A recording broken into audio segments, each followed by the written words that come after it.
आप सभी को मेरा नमस्कार। मैं प्रवर्तक आपका इस वीडियो चैनल पर स्वागत करता हूं।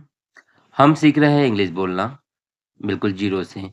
इस कोर्स के वीडियो नंबर 19 में आप सभी का स्वागत है। हम इस वीडियो से नए प्रकार के सेंटेंस बोलना सीखेंगे। हम सीखेंगे कि कैसे किसी भी चीज़ के बारे में हम बताते हैं। तो किसी भी चीज़ के बारे में हम बताते हैं, यहाँ पे कोई क्रिया या एक्शन के बारे में हम नहीं बताएँगे कि कुछ काम हो रहा है या नहीं हो रहा है। बस हम किसी भी चीज़ के बारे में बताएँगे कि कोई चीज़ क्या है, कैसा है, कौन है, कहाँ है, ठीक? हम केवल किसी चीज़ के बारे में क्या, कैसा, कौन और कहाँ के बारे में बताएँगे। जैसे कि वह बीमार है, वह सोना है, क्या है? वह सोना है। वह बीमार है, मतलब वह कैसा है बता रहे हैं। वह इंजीनियर है, वह राहुल है। तो कौन है यह बता रहे हैं। और वह कहाँ है? वह अलमारी के अंदर है, वह पीछे है। तो वह कहाँ है? तो इस प्रकार के वाक्यों को हम इस वीडियो में किस प्रकार से बोलते हैं, किस प्रकार से बनाते हैं, यही हम सीखेंगे। तो इस वीडियो को पूरा देखें और इंग्लिश बोलना सीखें। और भी वीडियो यदि आप देखना चाहते हैं तो आप चैनल पे प्लेलिस्ट में इंग्लिश बोलना सीखें जीरो से वाले कोर्स पर जाकर इस कोर्स के पूरे वीडियो क्रम से बिल्कुल फ्री में देख सकते हैं और सीख सकते हैं। तो यदि आप किसी भी चीज़ के बारे में बताना चाहते हैं, क्या, कैसा, कौन और कहाँ, तो इसके लिए सेंटेंस बनाने का जो स्ट्रक्चर है वो यह है। सबसे पहले हम सब्जेक्ट बोलते हैं, फिर इज, एम, आर, वॉज, वर या विल बी। तो सब्जेक्ट क्या होता है अभी आगे देखेंगे, और is, am, are, were, will be ये आपकी हेल्पिंग वर्ब्स होती है सब्जेक्ट के बाद में जिसे हम बोलते हैं। फिर जो भी अर्थ हम बोलना चाहते हैं, जो भी चीज़ बताना चाहते हैं उसका इंग्लिश में शब्द हम बोलते हैं। तो सबसे पहले सब्जेक्ट आ जाएगा, फिर हेल्पिंग वर्ब आ जाएगी, फिर हमारे वाक्य के हिसाब से जो भी हम जानकारी बताना चाहते हैं वो बोलेंगे। तो सबसे पहले हम देखेंगे कि सब्जेक्ट क्या होता है। तो सब्जेक्ट जिसे हम हिंदी में या हिंदी ग्रामर के हिसाब से करते हैं कर्ता। तो सब्जेक्ट मतलब क्या होता है? सब्जेक्ट में हम उसका नाम बोलेंगे जिसके बारे में हम बात कर रहे हैं, या फिर उसके नाम के बदले में कोई शब्द जैसे हम बोलते हैं मैं, वह, यह, वे, हम। तो इस प्रकार के शब्द का हम प्रयोग करते हैं। तो सब्जेक्ट में किसी भी चीज़ का नाम जिसके बारे में हम बात कर रहे हैं, फिर या फिर वे शब्द जैसे हम हिंदी में बोलते हैं यह, वह, उसके लिए जो शब्द आते हैं ही, she, it, we, they, you और आई। तो अन्य शब्द जो कि हम सब्जेक्ट में किसी नाम के बदले में इस्तेमाल करते हैं, तो पहला हम आई। तो आई का अर्थ होता है मैं। जब हम अपनी स्वयं की बात करते हैं तो अब हम अपने लिए अपने नाम के बजाय क्या बोलते हैं? आई। जैसे हम हिंदी में बोलते हैं मैं, तो इंग्लिश में हम बोलेंगे आई। ठीक, जब हम अपने बारे में बात करते हैं। फिर है ही। ही का हिंदी अर्थ होता है वह। तो जब हम किसी लड़के के बारे में बात कर रहे हैं, और वो भी कितना, एक, जब हम किसी एक लड़के के बारे में बात कर रहे हैं और वह हमारे सामने उपस्थित नहीं है, मतलब जब हम बात कर रहे हैं उसकी तो वो हमारे सामने नहीं है, तब हम ही का प्रयोग करते हैं। वह ही जब हम किसी लड़की के बारे में बात करते हैं और वो हमारे सामने भी उपस्थित नहीं है, तो हम सी का प्रयोग करते हैं और इसका भी हिंदी में अर्थ होता है वह। फिर है इट। इट का भी हिंदी अर्थ होता है यह या वह। और इट का प्रयोग हम किसी वस्तु के बारे में बात करते हैं या फिर हम समय बताते हैं, तब हम इट का प्रयोग करते हैं। जब हम सामने वाले को बोलते हैं, मतलब कोई व्यक्ति हमारे सामने है और हम उसके को बोल रहे हैं, तो हम हिंदी में क्या बोलते हैं? तुम या तुम्हारा या आप। तो उसके लिए हम यू शब्द का प्रयोग करते हैं और व्यक्ति आपके सामने उपस्थित होता है। फिर है वी। वी का अर्थ होता है हम। जब हम एक से अधिक, मतलब दो या दो से अधिक व्यक्तियों के बारे में बात कर रहे हैं और जो कि हमारे सामने उपस्थित होते हैं, तब हम बोलते हैं हिंदी में हम। तो इंग्लिश में बोलेंगे हम वी। ठीक है। फिर है दे। दे का हिंदी अर्थ होता है वे। जब हम दो या दो से अधिक, मतलब एक से अधिक लोगों की बात करते हैं और जो कि हमारे सामने उपस्थित नहीं होते हैं, तब हम दे शब्द का प्रयोग करते हैं। जैसे वे वहां थे, वे अच्छे लोग थे। तो इस प्रकार हम जब बहुत सारे लोगों की बात करते हैं और जो उपस्थित नहीं होते हैं, तब हम दे शब्द का प्रयोग करते हैं इंग्लिश में उन लोगों के लिए। तो यहाँ पर हम तो चीज़ें स्पष्ट हैं। सब्जेक्ट में आएगा आपका किसी व्यक्ति का नाम या फिर उसके लिए जो शब्द हम यूज़ करते हैं I, you, we, he, she, it या वी और दे। अब हेल्पिंग वर्ब्स क्या होते हैं देख लेते हैं। फॉर्मूले में हेल्पिंग वर्ब भी था। तो हेल्पिंग वर्ब को 3 भाग में बाँटा गया है। वर्तमान के, पास्ट के मतलब वर्तमान के, भूतकाल के और भविष्य के। तो वर्तमान के आपके हेल्पिंग वर्ब है एम, इज़, आर जो कि है वर्तमान के बारे में जब हम बताते हैं तब हम वर्तमान के हेल्पिंग वर्ब या प्रेज़ेंट के हेल्पिंग वर्ब लगाते हैं।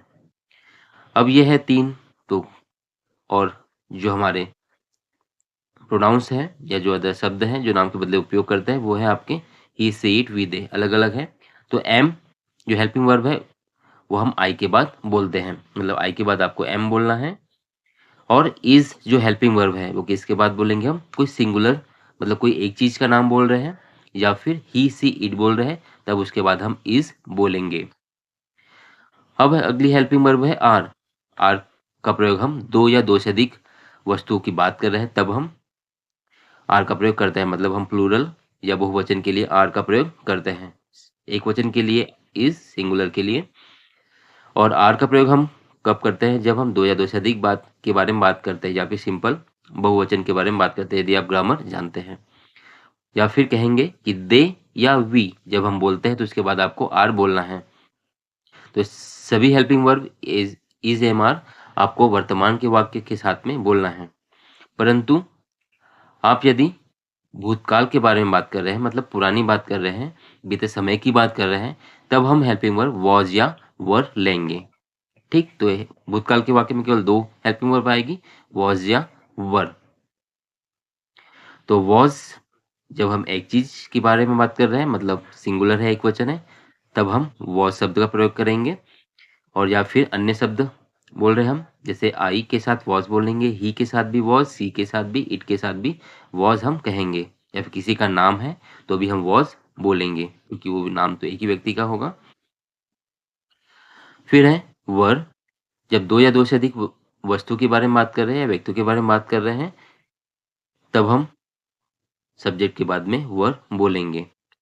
या फिर दे या वी है, तब भी हम वर बोलेंगे। ठीक? यदि आप भविष्य के बारे में बताना चाहते हैं मतलब आगे वाले समय के बारे में बात करना चाहते हैं, तब हम विल हेल्पिंग वर्ब का भी यूज़ करते हैं। मतलब भविष्य के बारे में बताना है तो विल हेल्पिंग वर्ब लगाएँगे। और सिंगुलर हो या प्लूरल, एक वस्तु की बात कर रहे हैं या 2 वस्तु की या 3 वस्तु की, बहुत सारी वस्तु की, कोई भी आपकी सब्जेक्ट में हो, आप हमेशा विल का ही प्रयोग करेंगे। परंतु आप विल के साथ बी भी बोल देंगे। ठीक? तो सबके साथ हम क्या बोलेंगे? विल भी बोलते हैं यदि आप भविष्य के बारे में बात करते हैं। आइए कुछ उदाहरण हम देखते हैं और इन्हें किस प्रकार हम बनाएँगे वाक्य देखते हैं। तो मैं शिक्षक हूँ, तो मैं स्वयं के बारे में बात कर रहा हूँ, तो सब्जेक्ट क्या हो जाएगा इस फ़ॉर्मूले के हिसाब से मैं के लिए आई।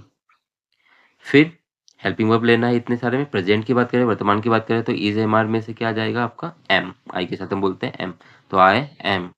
और शिक्षक को बोलते हैं हम टीचर, तो आई एम टीचर। ठीक? हम सही तरीके से बोले तो हम आई एम अ टीचर बोलेंगे। तो सब्जेक्ट के लिए आई, फिर हेल्पिंग वर्ब एम वर्तमान के लिए है और शिक्षक के लिए इंग्लिश में बोलेंगे हम टीचर। अब अगला वाक्य, वह 12 साल का है, तो वह मतलब हम किसी लड़के के बारे में बात कर रहे हैं और जो कि 12 साल का है और जो हमारे सामने उपस्थित नहीं है, तो लड़का है इसलिए हम वह के लिए क्या बोलेंगे ही। वर्तमान की बात कर रहे हैं इसलिए इज़। 12 साल का है तो इसके लिए इंग्लिश में होगा 12 ईयर ओल्ड। किसी की उम्र बताते हैं हम तो ओल्ड शब्द का प्रयोग करते हैं। साल के लिए year, he is 12 year old.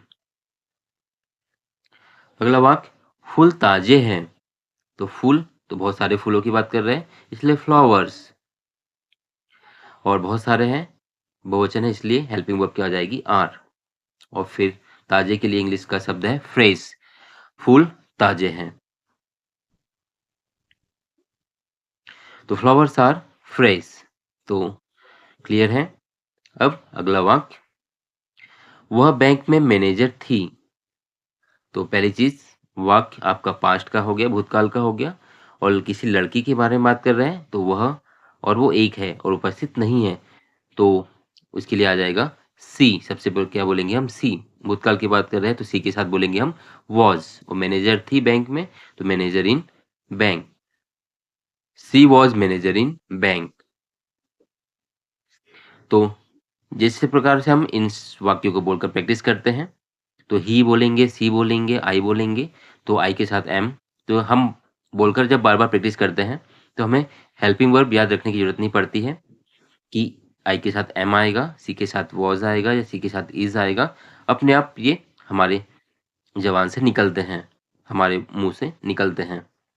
ठीक है? शी वॉज़, आई एम, अपने आप हमारी हैबिट में आ जाते हैं, हमें सोचने की ज़रूरत नहीं होती है। वैसे भी जब हम इंग्लिश बोलने लग जाते हैं, तो वाक्य को हम बिना सोचे बोलते हैं, जैसे कि हम हिंदी बोलते हैं, डायरेक्ट। अगला वाक्य है, अंगूर मीठे नहीं थे। Grapes were not sweet. Past की बात कर रहे हैं, बहुत सारे इसलिए वर। कार धुली हुई होगी। तो भविष्य के बारे में बात कर रहे हैं कि जब आप आओगे तो कार आपको धुली हुई मिल जाएगी। तो कार की बात करें तो कार सिंगुलर हुआ, प्लूरल विल बी ही बोलना है। हेल्पिंग वर्ब विल है, परंतु होगी ऐसा बोलना चाहते हैं, इसलिए बी हम बोलते हैं। तो कार विल बी वॉश्ड, मतलब कार धुली हुई होगी। बच्चे भूखे होंगे। Children will be hungry. भूखे के लिए हम इंग्लिश शब्द बोलते हैं hungry. Children will be hungry. तो आप समझ रहे हैं, समझ में आ गया होगा कि वाक्य किस प्रकार से बनते हैं। तो आइए हम कुछ और एग्जाम्पल देखते हैं, परंतु थोड़ी जल्दी तरीके से। तो किस प्रकार के इंग्लिश के वाक्य हम इस प्रकार के फॉर्मूले से हम बनाते हैं और किस प्रकार के बोलते हैं, ये इन उदाहरणों से आप समझ पाएंगे। ही इज बैक साइड, वह पीछे की तरफ है। तो लड़के की बात करें इसलिए ही के लिए वह हमने बोला है। सी इज एट होम, वह घर पर है। होम घर पर है, तो हम होम के पहले एट प्रीपोजिशन का यूज करते हैं। ठीक। आई एम ऑन ड्यूटी, मैं ड्यूटी पर हूं, तो प्रीपोजिशन ऑन आएगी, I am on duty. Raju is in hospital, Raju hospital में है, तो हॉस्पिटल के साथ इन यूज करेंगे। सोना इज इल, सोना बीमार है। दे आर रेडी, वे तैयार हैं। वे, बहुत सारे लोगों की बात करें कि वे तैयार है, तो दे के साथ प्रेजेंट की बात करें इसलिए दे आर, तैयार के लिए रेडी, दे आर रेडी। हम बता रहे हैं कि कैसे है, तैयार है। वी आर नॉट टायर्ड, हम थके हुए नहीं हैं। तो नहीं बोलना है या नेगेटिव सेंटेंस आपको बोलना है, तो जो भी हेल्पिंग वर्ब है उसके साथ क्या लगाना है आपको? नॉट। जैसे ऊपर वाले सेंटेंस में क्या था, दे आर रेडी, तो हम बोलना चाहते हैं कि वे तैयार नहीं है, तो दे आर नॉट रेडी। तो क्लियर है, नहीं बोलना है, नेगेटिव बोलना है, तो हेल्पिंग वर्ब के साथ मतलब इज एम आर के बाद आपको नॉट बोलना है। I am busy right now, I am busy right now, मैं भी व्यस्त हूँ। अभी के लिए मतलब अभी हाल फिलहाल में, तो राइट नाउ शब्द का हम यूज करते हैं, और व्यस्त के लिए बिजी, मतलब मेरे पास समय नहीं है। Right now boss is in meeting, कि अभी बॉस मीटिंग में है। हिज हाउस वॉज ओल्ड, उसका घर पुराना था, उसका घर पुराना था। टीना's कार इज न्यू, टीना की कार नई है। आई एम फास्ट, मैं तेज हूँ। अपने बारे में बात कर रहे हैं, मैं कैसा हूँ? मैं तेज हूँ। यदि हम तुलना कर रहे हैं तो हम बोलेंगे आई एम, ये आई एम का शॉर्ट फॉर्म है। I am faster than you, fast के बजाय हम क्या यूज करेंगे? फास्टर। तो I am faster than you, मैं तुमसे तेज हूँ। अब पास्ट के कुछ उदाहरण, आई वॉज इन ऑफिस, मैं ऑफिस में था। यू वर 5 ईयर ओल्ड, तुम 5 साल के थे।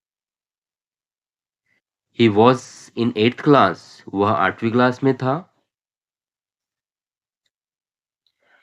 तो इन पास्ट के सेंटेंस या भूतकाल के सेंटेंस को आप प्रेजेंट में भी बोल सकते हैं, वर्तमान की के बारे में भी बना के बोल सकते हैं, इस वीडियो को एक बार देखने के बाद इस वीडियो को दोबारा देखें और इन वाक्यों को खुद से और बनाएं, हेल्पिंग वर्ब बदल के, सब्जेक्ट बदल के, और खुद से इन्हें को बोलकर प्रैक्टिस करें। जैसे मैं बताता हूँ, he was in 8th class, वह 8th क्लास में था, तो मैं ही के बदले क्या बोल सकता हूँ, आई वॉज इन 8th क्लास, मैं 8th क्लास में था।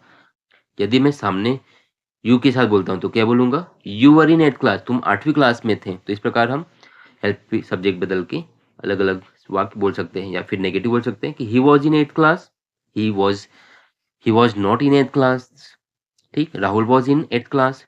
तो इस प्रकार हम एक ही वाक्य से कई प्रकार से वाक्य बना सकते हैं, थोड़ा थोड़ा चेंज कर सकते हैं और इन्हें बोलकर प्रैक्टिस कर सकते हैं। तो इस प्रकार भी हम इंग्लिश बोलने की प्रैक्टिस कर सकते हैं, जिससे आप नए नए सेंटेंस भी सीखोगे, आपकी बोलने की हैबिट भी होगी, आपका उच्चारण भी सुधरेगा। तो ये चीज आप जरूर करें। आगे के वाक्य देखो, यू वर इन कॉलेज, तुम कॉलेज में थे। वी वर ऑन ट्रेन, हम ट्रेन में थे। जब हम किसी बड़ी चीज के अंदर होते हैं तो किसी चीज के अंदर की बात करते हैं तो इन बोलते हैं, परंतु किसी चीज के अंदर होते हैं और वो बड़ी है, जहाँ हम घूम सकते हैं, जहाँ हम वाहन की बात कर रहे हैं, जैसे बड़े वाहन जिसके हम अंदर घूम सकते हैं, तो हम ऑन का प्रयोग करते हैं, ना कि इन का। कार के अंदर बैठे हैं तो इन का ही आएगा, टैक्सी के अंदर है तो इन, परंतु ट्रेन या बस के पहले हम ऑन का प्रयोग करेंगे, क्योंकि हम वहाँ घूम सकते हैं, चल सकते हैं। वी वर ऑन ट्रेन, हम ट्रेन में थे। दे वर ऑन द वे, वे रास्ते में थे। ही वॉज इन कार, वह कार में था। सी वॉज नॉट इंजर्ड, वह चोटिल नहीं था। सी वॉज वरीड, वह चिंतित थी। I was helpless that time, मैं असहाय था, मतलब आपकी मदद नहीं कर सकता था उस समय। आई वॉज इन टॉयलेट, मैं टॉयलेट में था उस समय, मतलब जब आपका फोन आया होगा तो क्या बोलेंगे, आई was in toilet. I was on bike, मैं गाड़ी पर था। आइए अब हम देखते हैं भविष्य वाले कुछ examples. I will be 40 year old, मैं 40 साल का रहूंगा। ही विल बी हैप्पी, वह खुश होगा या वह खुश रहेगा। सी विल बी इन जॉब, वह नौकरी में रहेगी, ये नौकरी मिल जाएगी, ऐसा हम कहना चाह रहे हैं। वी विल बी ऑन बस, हम बस में होंगे। दे विल बी बिजी, वे व्यस्त रहेंगे। यू विल बी लेट, तुम लेट हो जाओगे। You will be in exam, तुम परीक्षा में रहोगे, मतलब परीक्षा दे रहे होंगे। यू विल बी मैरिड, तुम्हारी शादी हो चुकी होगी। तो ये थे कुछ एग्जाम्पल्स, मैं आशा करता हूँ आपको समझ में आया होगा। तो बहुत अच्छी बात है, नहीं समझ में आया तो क्या नहीं समझ में आया, कैसा और बेहतर हो सकता है, इसके लिए आप मुझे कमेंट्स जरूर करें। और भी चैनल देखने के लिए आप प्लेलिस्ट में जाके इस कोर्स के वीडियो जरूर देखें, और आगे की वीडियो के लिए चैनल को जरूर सब्सक्राइब कर लें। Thank you for watching this video. यदि आप फुल कोर्स देखना चाहते हैं तो यहाँ चैनल के नाम पर क्लिक करें, जिससे आप चैनल पे पहुंच जाएंगे। जहां प्लेलिस्ट पर क्लिक करेंगे तो आपको कोर्सेज की लिस्ट मिल जाएगी, जिस पे क्लिक करके आपको कोर्स के सारे वीडियो क्रम से मिल जाएंगे। इन वीडियो को क्रम से देखें और घर बैठे सीखें। यदि आप इसी प्रकार की वीडियो देखना चाहते हैं तो यहाँ क्लिक करके चैनल को सब्सक्राइब करें, बनने वाली बेल बटन को क्लिक करें, ऑल पर क्लिक करें, जिससे आपको आने वाले नए वीडियो नोटिफिकेशन के साथ मिलते रहेंगे और आप सीखते रहेंगे। यदि वीडियो अच्छा लगा हो तो यहाँ क्लिक करके लाइक करें, इस बटन पर क्लिक करके दोस्तों के साथ शेयर करें। आप भी सीखें, सभी सीखें। Thank you for watching.